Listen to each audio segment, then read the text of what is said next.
Саламатсыздарбы, урматтуу депутаттар, урматтуу бүгүнкү комитетке чакырылгандар, урматтуу депутаттар, бүгүн күн тартиби боюнча 15 маселе бар экен, жана 16-ар ар кандай маселелер. Анан могул жерде 11 депутат катышып отурат. Мындайча кворум бар. Жумушубузду баштасак болот. Урматтуу депутаттар, күн тартиби боюнча кимде кандай сунуштар, кошумчалар бар? Сөз депутат Алиева Камила Абдыразаковна берилет. Арбагыңыздар, урматтуу жыйын катышуучулары, чакырылгандар. Данияр Эрмекович, мынагу күн тартибиндеги маселелердин 6 маселе 3 окууда экен, 3-үчү окууда экен да. Ушу 3-үчү окуудагы маселелерди талкуусу жок эле. Кабыл алып добушка коюп эле өткөрүп коелучу. Биз биринчи, экинчиде анан тиги бюджетте жыйындар залында талкуу болгон бардыгычы. Ошон үчүн талкуусу жок эле. Ушу 3-үчү окууларды кабыл алып койсок, ар бирин ошо добушка коюп койбуз. Анда сразу добушка коюп кетебиз сунуштарды, кандай дейсиздер? Азыр добушка коюп анан бере берсиздер, туура көрсөңүздөр. Анда урматтуу депутаттар, мынау күн тартибиндеги биринчи, экинчи, үчүнчү, 4-үнчү маселелер бул бүгүнкү 3-үнчү окууда каралып атат. 5-6 3-үнчү окууда каралып атат. Ошондуктан Камила Абдыразаковна сунуш түштү. Ошол 3 маселе боюнча баяндаасын укпай эле добуш берип коелу деп. Ошо сунуш добушка коем, добуш бериңиз. Ким макул? Каршы жок, бир добуш менен кабыл алынды. Дагы кимде кандай сунуш бар?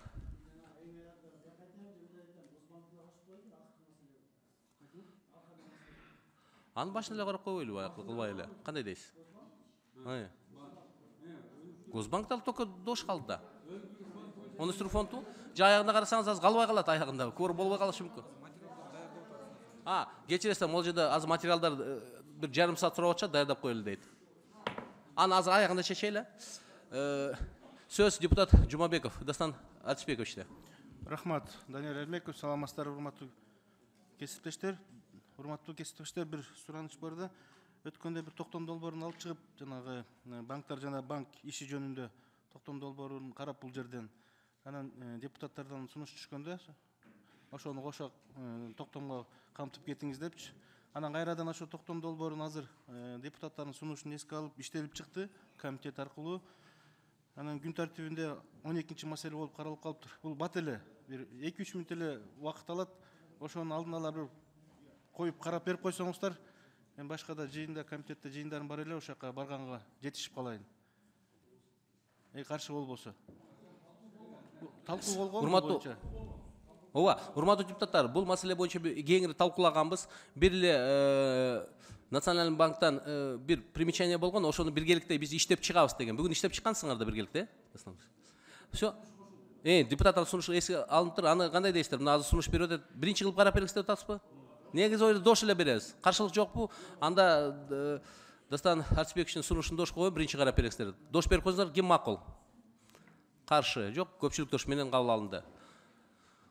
Дагы кимде сунуштар барбы, депутаттар? Анда сөз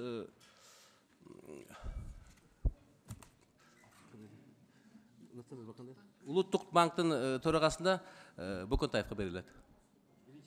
Жок, бир сунуш бар экен. Ошо жерден айта бериңиз.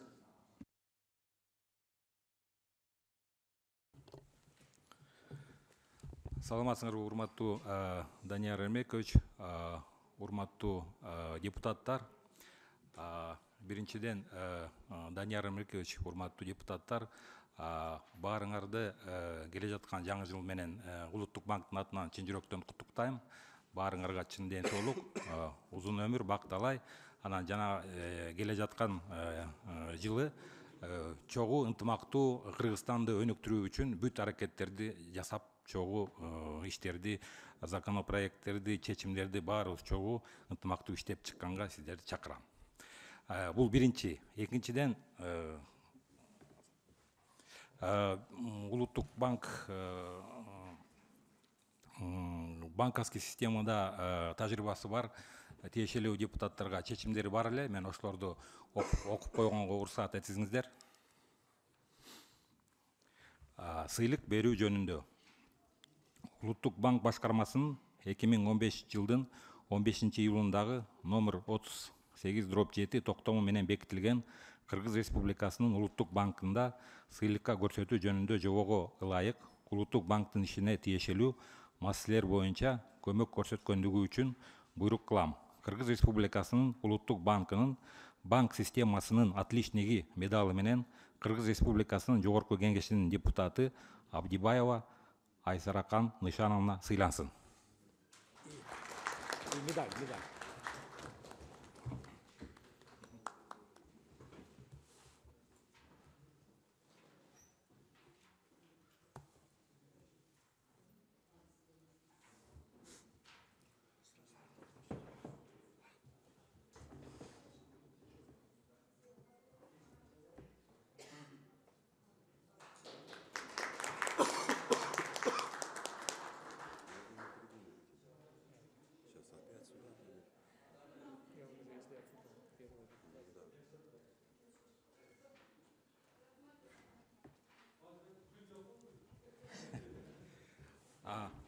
Урматтуу Данияр Эрмекович, урматтуу депутаттар, дагы бир сыйлык бар. Улуттук банк башкармасынын 2015 жылдын 15-июлундагы номер 38/7 токтому менен бекитилген Кыргыз Республикасынын Улуттук банкында сыйлыкка көрсөтүү жөнүндө жобого ылайык Улуттук банктын ишине тиешелүү маселелер боюнча көмөк көрсөткөндүгү үчүн буйрук кылам. Кыргыз Республикасынын Улуттук банкынын банк системасынын отличниги медалы менен Кыргыз Республикасынын Жогорку Кеңешинин депутаты Айжигитов Султанбай Абдрашитович сыйлансын.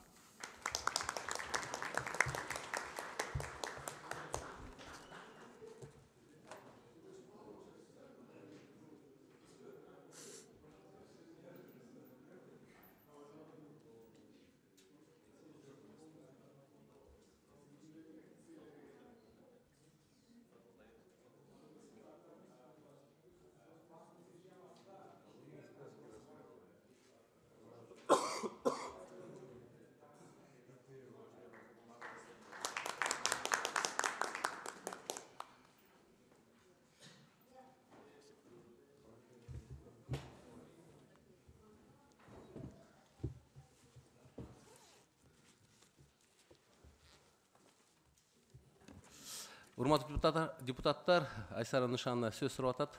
Рұқсат етсеңіздер, сөз беріп қойлы. Сөз Айсара Нышановнада. Саламатсыздарбы, урматтуу эл өкүлдөрү, урматтуу катышуучулар, урматтуу коллегалар, чоң рахмат. Негизи эле кыргыз элинде ушу сөздөр айтылып келет, эми талашканыбыз сый болсун деп. Биздин талашканыбыз, мен оюмча, жалпак тил менен айтканда, элибиздин кызыкчылыгы, элибиздин көйгөйү болсун. Буюрса, ошол көйгөйдү чечүүдө депутатпы, жетекчиби, министрби, президентпи баарыбыз отуруп, ушу талашып атып, чечип, буюрса ошо экономикалык жактан өнүккөн мамлекетке айланып, ошо биздин мамлекеттин туруктуулугун, коопсуздугун, күчтүүлүгүн камсыздоочу ушу биздин Улуттук банктын экономикага кошкон салымы көп болсун. Ар бир банктан алган биздин жеке ишкерби, же ишканабы ошо алган насыясынан өзүнө материалдык базаны чыңдап, башкача айтканда байып, ошо мамлекетибиздин экономикасын көтөрүүгө салым кошсун. Сиздерге чоң рахмат, жаңы жылыңыздар менен куттуктаймын. Үй бүлөлүк бакыт, бекемден соолук, ар дайым ийгиликтерди жарата бериңиздер. Рахмат.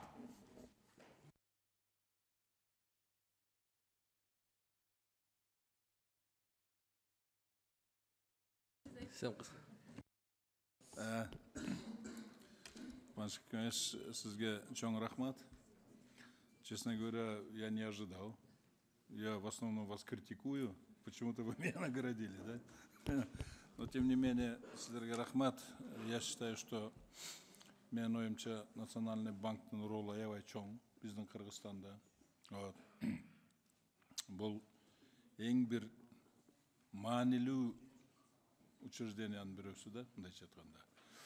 Биздин экономикабызга, биздин өнүгүүбүзгө, жана биздин коопсуздугубузга аябай чоң таасири чоң организация. Ошондуктан силер аябай мындай, я бы сказал, даже вы наднациональный орган. во многом независимы от всех ветвей власти, да? Ошондуктан силердин мойнуңарда чоң мындай жоопкерчилик, анан жанагы өнүгүүгө аябай чоң мындай салымыңарды кошконго мүмкүнчүлүгүңөр бар да. Ошого мен силерге дагы каалап кетерим. Вот я считаю, что вы приложите все усилия, все свои действия на то, чтобы экономика наша развивалась. Она действительно в ваших руках, реально, вот, совместно с правительством. Ошондуктан сиздерге ийгилик, дагы бир жолу коллективиңиздерди, сизди во главе с вами поздравляю с наступающим годом новым. Крепкого здоровья, благополучия в семье. Сиздерге чоң рахмат, ишиңиздерге ийгилик. Рахмат. Рахмат. Рахмат. Урматтуу Айсара Нышановна, урматтуу Султанбай Абдрашидович, комитеттин мүчөлөрүнүн атынан жана жеке өзүмдүн атынан атыма сиздерди ушу бүгүн алган сыйлыгыңыздар менен чын дилибизден куттуктайбыз. Сиздерге ден соолук, иштериңизде ийгиликтерди каалайбыз. Рахмат.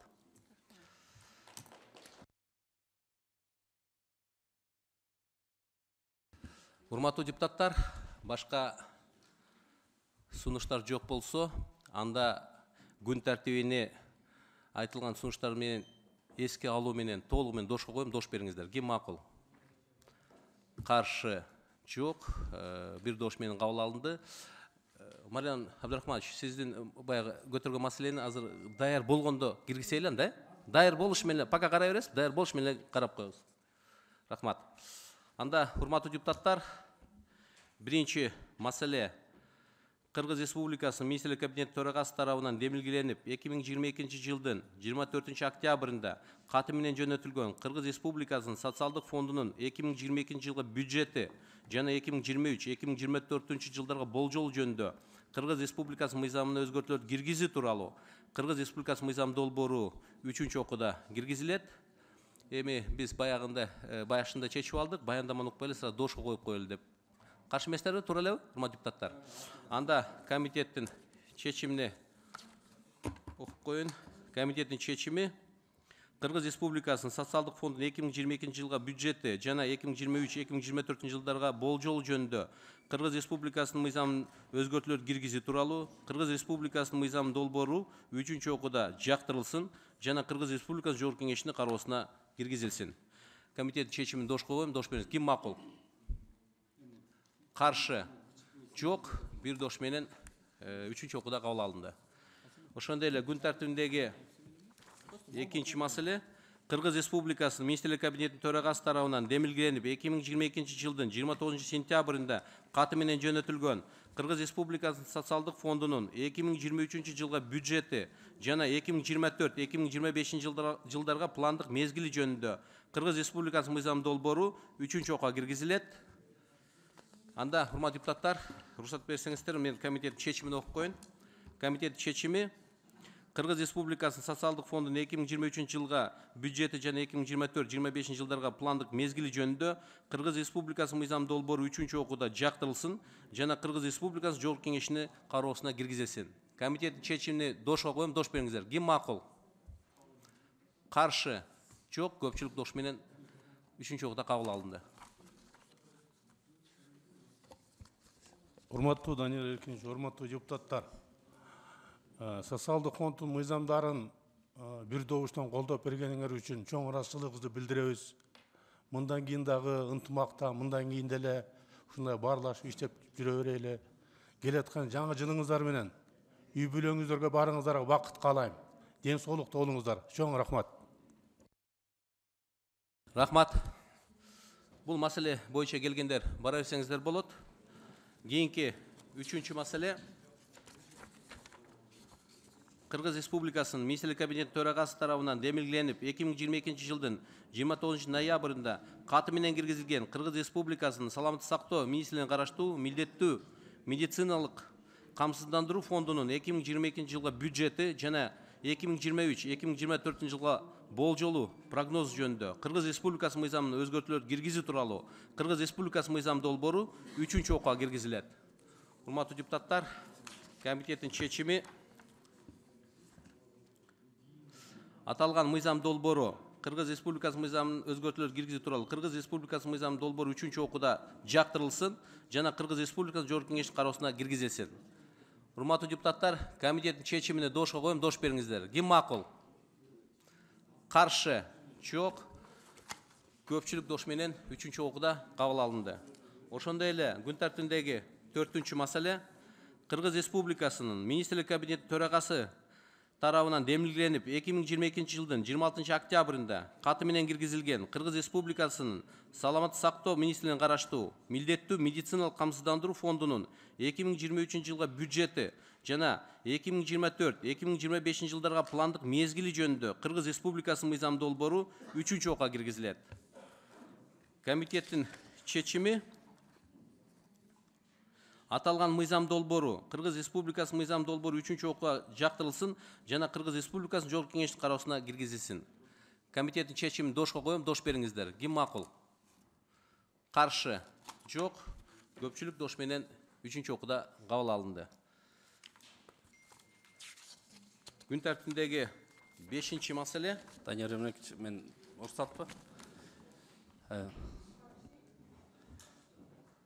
Өзүңүз тааныштырыңыз. Муканов Азамат, милдеттүү медициналык камсыздандыруу фондунун төрагасы. Данияр Ермекович, урматтуу өкүлдөрү, мен да ыраазычылык билдирем ушу 3 окууда мыйзамдарыбызды колдоп бергениңиздерге. Сиздерге чыгында соолук келе жаткан жаңы жылыңыздар менен куттуктаймын. Келе жаткан жаңы жыл бардыгыбызды ушу бөдөрстан шыкары кылып, жаман көздөн, жаман сөздөн Кудай сактап, эмки жылда ушундай ынтымакта иш алып бара белели. Чоң ыраазычылык билдиребиз. Рахмат. Бул маселе боюнча келгендер бара берсеңиздер болот. Күн тартибиндеги кийинки маселе 5-чи маселе. Кыргыз Республикасынын Министрлик кабинети төрагасы тарабынан демилгеленип 2022 жылдын 7-июлундагы каты менен жөнөтүлгөн экспорт контроль жөнүндө Кыргыз Республикасынын мыйзамына өзгөртүүлөр киргизүү тууралуу Кыргыз Республикасынын мыйзам долбоору 3-чү окуга киргизилет.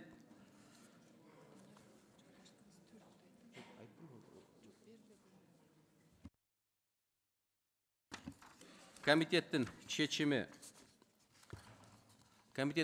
экспорт контроль жөнүндө Кыргыз Республикасынын мыйзамына өзгөртүүлөр киргизүү тууралуу Кыргыз Республикасынын мыйзам долбоору 3-чү окууда жактырылсын жана Кыргыз Республикасынын Жогорку Кеңештин кароосуна киргизилсин.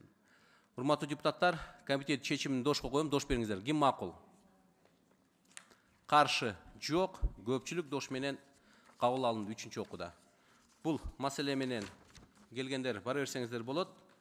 Күн тартибиндеги кийинки 6-чы маселе Кыргыз Республикасынын Министрлик кабинети төрагасы тарабынан демилгеленип 2022 жылдын 30 майындагы каты менен жөнөтүлгөн Кыргыз Республикасынын айрым мыйзам актыларына акционердик коомдор жөнүндө Кыргыз Республикасынын мыйзамы жана чарбалык шериктиктер жана коомдор жөнүндө Кыргыз Республикасынын мыйзамы өзгөртүүлөрдү киргизүү тууралуу Кыргыз Республикасынын мыйзам долбоору 3-чү окуга киргизилет.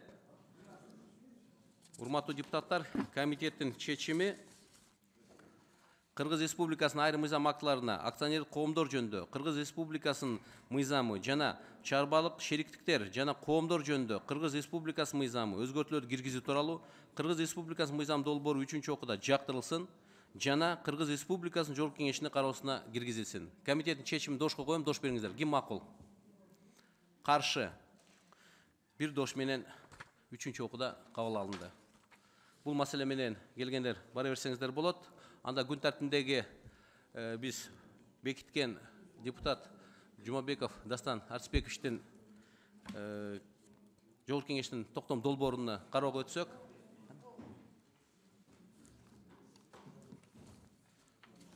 Негизи, урматтуу депутаттар,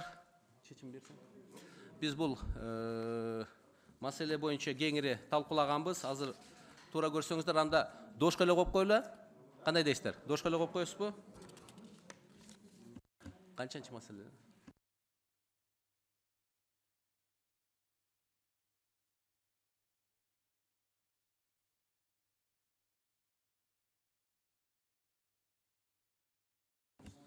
Урматтуу депутаттар,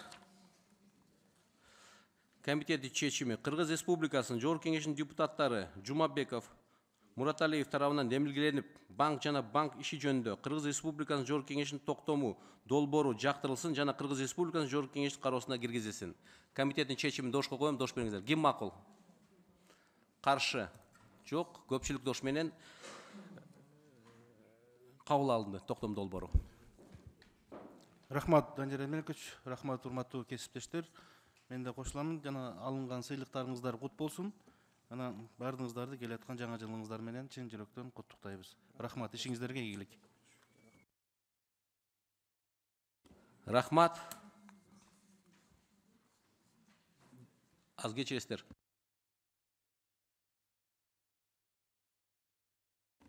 Кечиресиздер. 7-чи маселе. Кечиресиздер. Кыргыз Республикасынын Жогорку Кеңешинин депутаттары Култаева, Нарматова, Сакараев, Кыдыкбаев, Сулайманов, Сыдыков, Шакиев, Исмаилов, Абдалиев, Төлөнов, Жакышев, Маматалиев, Боромбаев, Жамгырчиев, Аджибаев, Шабазов, Исраилов, Мамасыдыков жана Козуев тарабынан демилгеленген Кыргыз Республикасынын айрым мыйзам актыларына, Кыргыз Республикасындагы ички соода жөнүндө, Кыргыз Республикасынын мыйзамына, Кыргыз Республикасынын укук бузуулар жөнүндө кодексине өзгөртүүлөр киргизүү жөнүндө Кыргыз Республикасынын мыйзам долбоору экинчи окуга киргизилет. Баяндамачы Култаева Гүлшаркан Оконовна, Кыргыз Республикасынын Жогорку Кеңешинин депутаты. Чакырылган Макешев Чыңгыз Дүйшөнкулович, Кыргыз Республикасынын экономика жана коммерция министринин орун басары. Сөз баяндамачыда. Мен анда айтып кетейин нюанстарды боюнча. Негизи урматтуу депутаттар, бул мыйзам долбоору боюнча депутаттардын көптөгөн сунуштар келип түшкөн. Ошондой эле жумушу топ түзүлүп, өкмөт менен экономика министрлиги менен демилгелешилер жолугушуп, анан ошондой эле депутаттардын сунуштарын эске алган, баары менен бирге иштеп чыгышып, бир ой менен алып келишти. Бир эле гана урматтуу депутаттар биздин коллегабыз депутат Шабазовдун сунушу келген, ал боюнча өкмөт каршы пикир берген, себеби анын сунушу ошол социально значимый товарларды жергиликтүү органдар өздөрү бекитсин деп. Бирок ал нерсе өкмөттүн токтому менен бекитилген. Ошого байланыштуу алар каршы берди. Ошондуктан урматтуу депутаттар,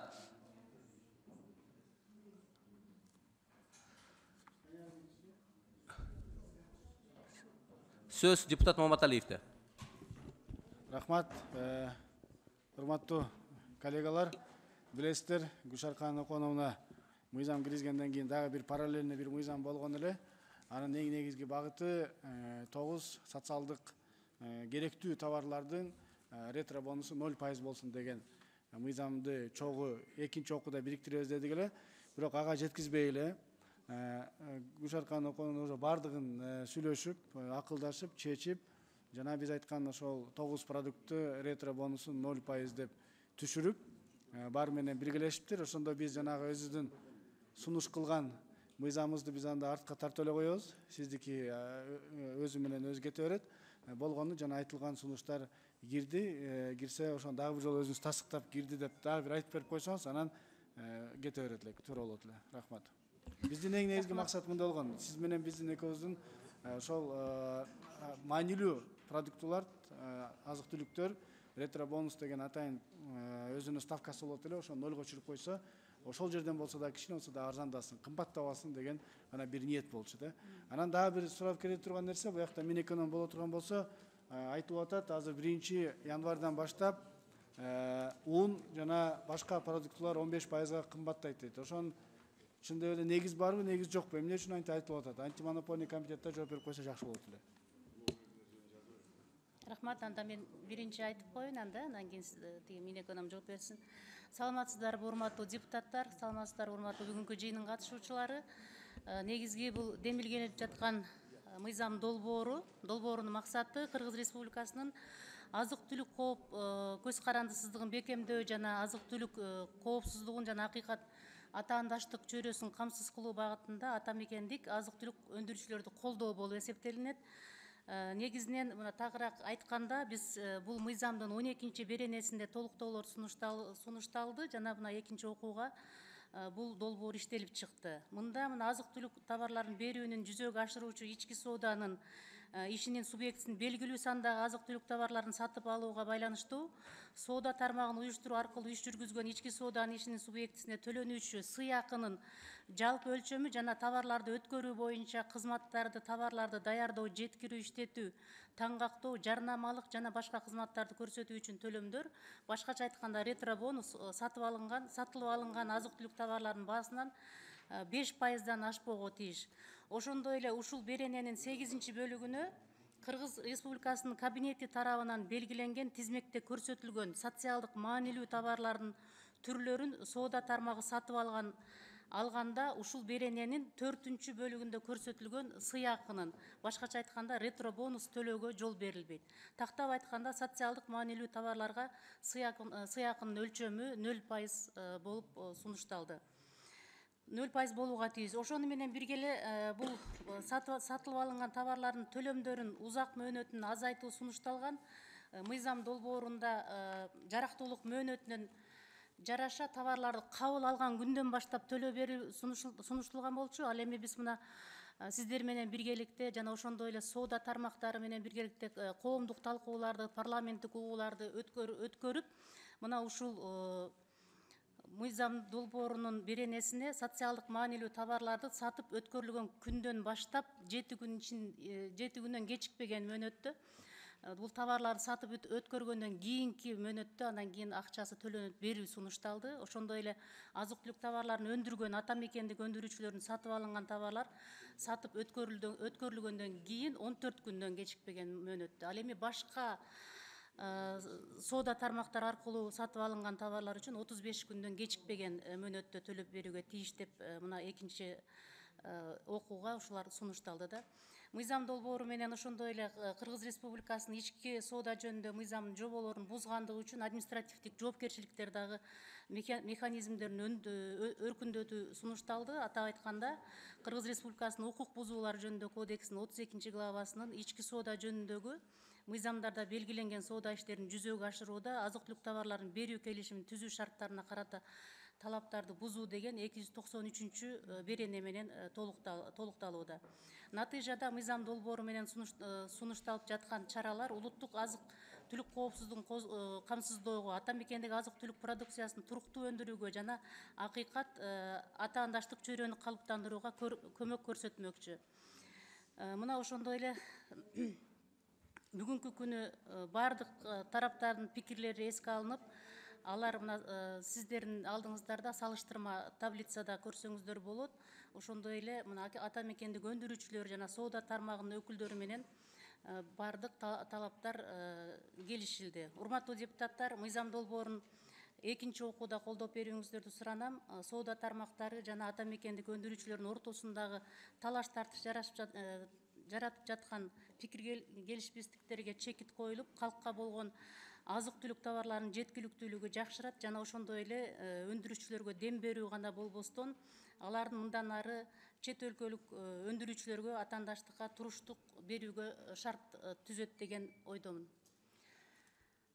Урматтуу депутаттар, мына ушул мыйзам долбоорун сиздерден суранабыз, 2-чи окууда колдоп беришиңиздер. Рахмат. Анда урматтуу депутаттар, негизи бир эле маселе, бар жогу биз булар жолугушуп аныкташып алган, бир ойго келишти. Бир эле ошо депутат Шабазов тилде берген сунушу, бул 3 пунктка кирген. Ал жерде именно өкмөткө ошо социально значимый товарларды аныктап бергиле деп берип атат да. Негизи ал аныкталып, уже токтом менен чыккан. Ошон үчүн өкмөт өздөрүнүн каршы пикирин берген, бул аныкталган деп. Ошондуктан ушул жерде бизде Шабазовдун дошко коюп коеюн. Себеби ал өкмөт каршы берген, себеби ал аныкталган нерсени кайра сурап алыптыр, аныктап бериңиз деп. Ошондуктан регламент кылайык, биз аны дошко коюп четке кагып коюш керек, ошондо мыйзам толугу менен баягы макулдашкан боюнча кетет. Каршы эмессиздерби? Анда урматтуу депутаттар, депутат кечиресиздер азыр.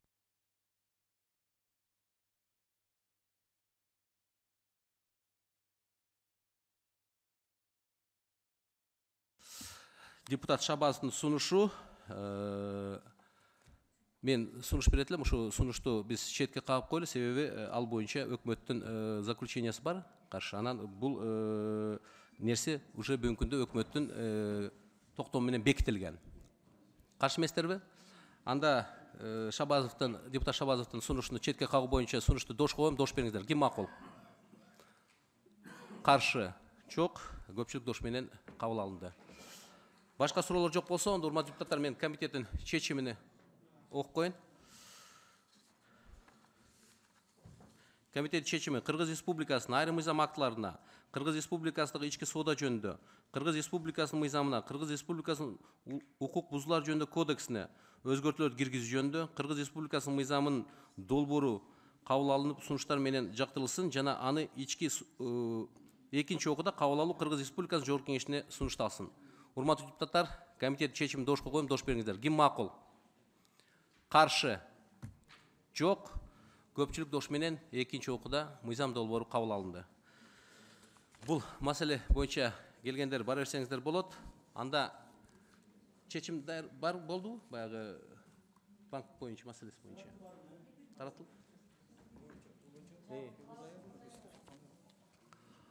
Урматтуу депутаттар, мындай кылбайлыбы? Биз суран булар чыгып турсун да? Биз өзүчө бир. Анда урматтуу өкмөттүн мүчөлөрү, бүгүнкү жыйынга чакырылгандар, бир 10 минут бизге убакыт берсеңиздер, бизде бу жерде ички маселеси бар, биз аны чечип алып кайрадан уланта беребиз жумушубузду.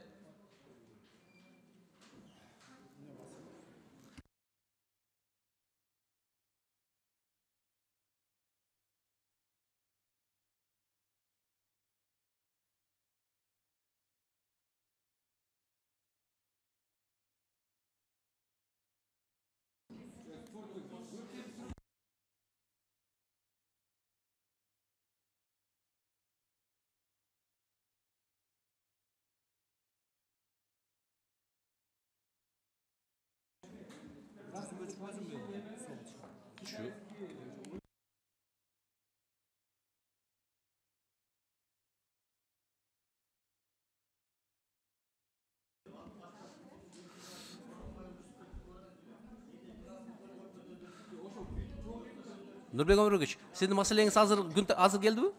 Урматтуу депутаттар, карап койла коллеганын маселесине.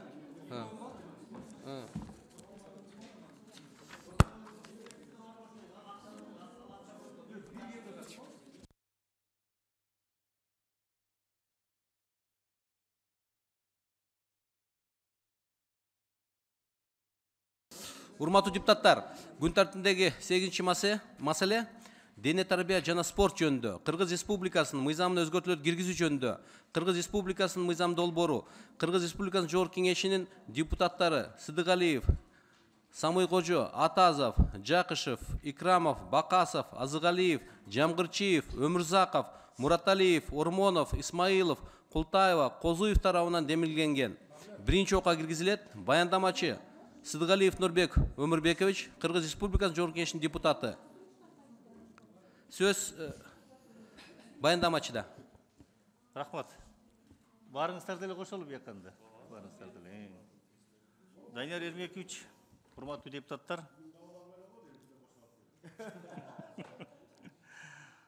Сиздердин карооңуздарга дене тарбия жана спорт жөнүндө Кыргыз Республикасынын мыйзамына өзгөртүүлөрдү киргизүү тууралуу Кыргыз Республикасынын мыйзам долбоорун сунуштап жатамын. Кыргыз Республикасынын мыйзам долбоорунун эмилгөлөөнүн негизги максаты бул эл аралык спорт коомчулугунда Кыргыз Республикасынын кадыр баркын бекемдеген жогорку спорттук жетишкендиктерин дем берүү максаты болуп саналат. Көз карандысыз команда катары Кыргызстандын спортчулары Олимпиадада жалпысынан бул 7 олимпиадалык медаль, 3 күмүш жана 4 коло. Азыркы күнгө чейин айтып атам да мен 2008 анан 2020-жылдыгычы. Бұл министрлер кабинетinin Токиода өткен жайкы олимпиада ойындарында бұл Кыргызстандын курамасын спортчулар үчүн бұл байге фонду түзүлгөн. Спортчулардын жеңиш үчүн бұл биринчи алтын медалга 10 миллион сом, күмүш медаль үчүн 7 миллион сом, бұл коло медаль үчүн 5 миллион сом төлөмдөр аныкталган. Башкы машыктыруучу главный тренерде төлөө спортсмендердин акчалай сый акчасынын бұл 30% өлчөмүндө, укук жана жеке машыктыруучуларга 25%, биринчи машыктыруучуга бул 10% өлчөмүндө аныкталган. Медициналык кызматкерлерге бул олимпиада оюндарынын чемпиондорун жана байге ээлери үчүн жалпы байге фондунун бул 10% өлчөмүндө сыйлык төлөнөт. Ошону менен бирге белгилей кетчү нерсе бул Кыргызстандын курама командасынын спортчулары үчүн байге фонддун бийликтин аткаруу органдарынын токтомдору менен спорттук оюндар башталган этапка гана аныкталат. Анын жыйынтыгында дене тарбия жана спортту өнүктүрүү чөйрөсүндөгү ыйгарым укуктуу орган спорттук оюндар башталган этапта ар бир жолу республикалык бюджеттин каражаттары эсебинен олимпиадалык, паралимпиадалык жана Азия оюндарын дүйнөлүк Азия чемпионаттарына катышуунун натыйжалары боюнча чемпиондорго жана байге ээлерине, алардын машыктыруучуларына жана дарыгерлерине төлөнүүчү акчалай сый акыларды төлөнүү макулдашат. Байге фонд төлөө боюнча мыйзамдын кепилдиктерин жоктугу эске алуу менен мыйзам долбоорун демилгечилер тарабынан Кыргызстандын курама командасынын спортчулары катары байге финансы каражаттарын ала турган адамдардын, ошондой эле алардын машыктыруучуларына башкы машыктыруучу, улук машыктыруучу, жеке машыктыруучу, биринчи машыктыруучу жана дарыгерлердин конкуренттүү тизмегин аныктоо сунушталат. Өз кезегинде Кыргыз Республикасы министрлер кабинетинин корутундусуна ылайык башкы машыктыруучу жана улук машыктыруучу аныктамалардын редакциясын өзгөртүү сунушталат. Дене тарбия жана спорт жаатындагы жогорку спорттук натыйжаларга жетишкендиги үчүн бир жолку акчалай сыйлыктар кечиресиз. Негизи биз баардыгы окуганбыз. Негизи баягы билебиз. Суроо жооп көтөрөлү да? Суроолор жокпу, депутаттар? Талайга тактоочу депутат Масабировду урматтуу депутаттар, аягын айтып коеюн да. Аягын айтып коюңуз сонда. Колдоп коюңуз деген. Жана комитеттин мүчөлөрү сунушталган мыйзам долбоорун колдоп берүүңүздөрдү суранам. Рахмат. Эгер суроолор болсо жооп берели. Мен мындай суроода негизи туура мурун главный тренер менен старший тренер алчу да. Эми азыр жеке анан биринчи машыктыруучу деп айтат.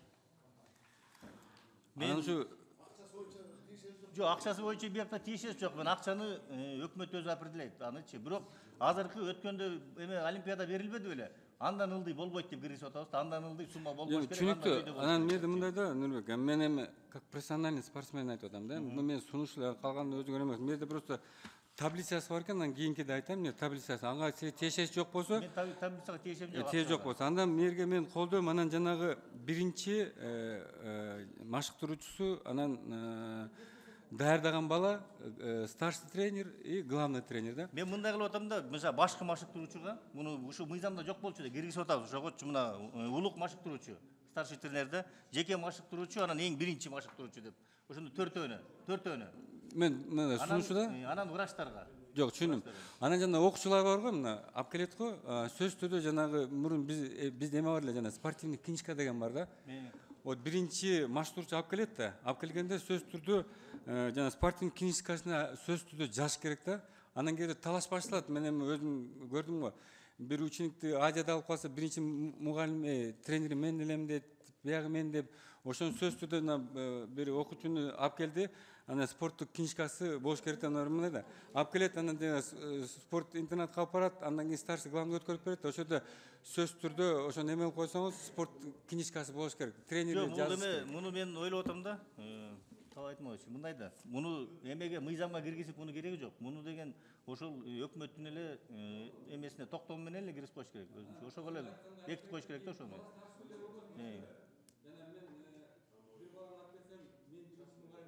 Тура.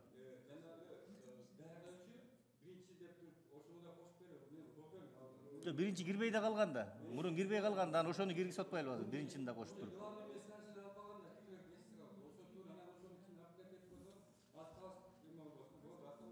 Анан өкмөттөн эме корутунду берген, положительный берди да, эме жок. Булар макул.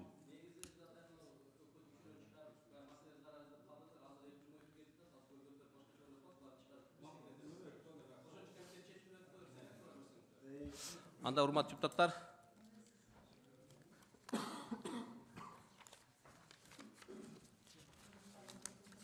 комитеттин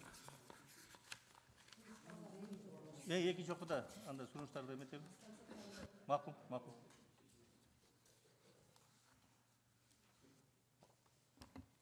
урматтуу депутаттар, комитет чечими аталган мыйзам долбоорунун концепциясыны жактырылсын жана биринчи окууда Жогорку кеңештин кароосуна киргизилсин. Комитет чечими дош койгон, дош бериңер. Ким макул? Каршы? Жок. биринчи окууда мыйзамдуулук кабыл алынды. Экинчи окууда сунуштарды беребиз. Рахмат. Данияр Ермекович, урматтуу депутаттар, чоң рахмат. Бул маселе боюнча келгендер бар эсеңиздер болот. Урматтуу депутаттар, өзүңөргө белгилүү болгондой, өткөндө биз бир орчундуу маселебиз бар эле. Рахмат, бар эсеңиздер болот бул маселе боюнча келгендер. Анан аны биз ошо лидер фракциялары өздөрү өз ара чечип, ошо 5-тен 3-тү аныктап алсын деп убакыт бердик элек, бирок тилекке каршы ал нерсе болбоду. Ошондуктан бүгүн кандай кылайлы? Комитеттен чечелүүбү же кандай кылайлы? Бир сунуштарыңызды бергиле. Жок.